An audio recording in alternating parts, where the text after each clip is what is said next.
Mr. Mack-Poole, 1 minute history, Germany, 1918 to 1923. I'm going to kick off with the Kiel Mutiny, where sailors refused orders from their superiors, and it looked like there could be a communist-style revolution, as there had been one in Russia in 1917.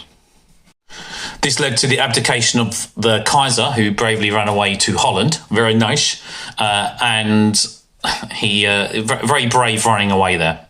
It led to a power vacuum in Germany, which people from the extremes right and left on the political spectrum would try to fill. This political chaos led to the Armistice being signed on the 11th of November, on the 11th of the 11th, on the 11th. Ebert would emerge as the first president of the Weimar Republic. He was a member of the SPD, and he promised to the second in charge of the German army, Wilhelm Groener, that he would keep communists out of the cabinet. However, he displeased the Spartacus League, and the well-known Spartacists Rosa Luxemburg and Karl Liebknecht led the Spartacist uprising in 1919, which ultimately failed due to the involvement of the Freikorps. Also in 1919, the Treaty of Versailles would be signed and ratified. Hitler would call this Dolchstoss, the Dolchstoss legend, and people like him on the right thought this was a betrayal of Germany. It would be an opportunity for Hitler to climb to power, and Hitler would use the chaos in Germany as his ladder of opportunity to climb to power. This would lead to the Kapp Putsch, a right-wing authoritarian bring back the Kaiser putsch. It would fail because of working class solidarity.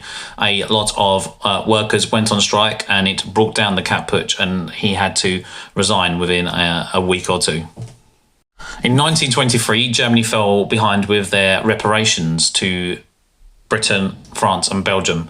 This would lead to a occupation of the Ruhr by the French, as they would demand their reparations at the point of a gun. This would lead to, I think, 100 Germans dying and what is known as the horror on the Rhine, where lots of German women were sexually assaulted by French troops.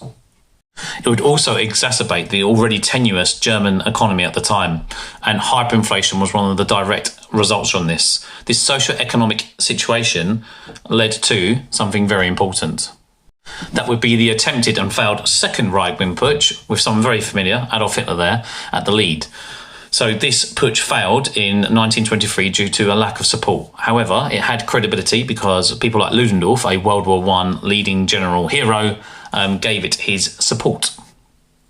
However, Hitler did have a very sympathetic judge, and he became nationally famous for this. It was a short-term failure, but a long-term success, because he would become nationally famous.